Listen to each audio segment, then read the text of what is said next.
Guys, তো কেমন আছো সবাই? তোমরা আশা করি ভালো আছো।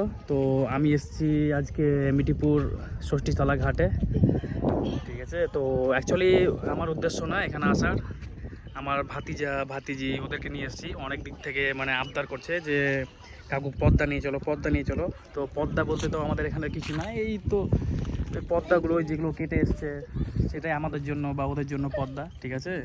তো যাদেরকে নিয়ে এসেছি, যাদের আবদারে আমি এসেছি তাদেরকে দেখতে পাচ্ছ। দেখো, এই তো দেখো তো,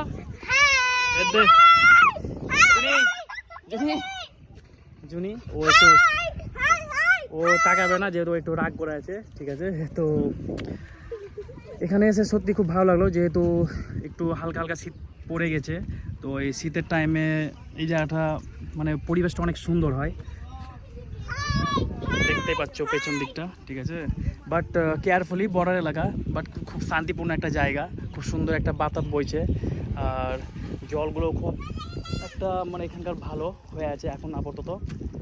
তো মোটামুটি ডিসেম্বর জানুয়ারির দিকে আরও ক্লিন হয়ে যায়, এই পরিবেশটা আরও ভালো লাগে। এই যে এখন দেখছো একটু কাদা কাদা হয়ে আছে বালিগুলা, ঠিক আছে।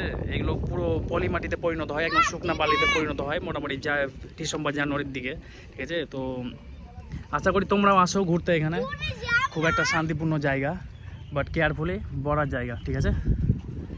ভালো থেকো।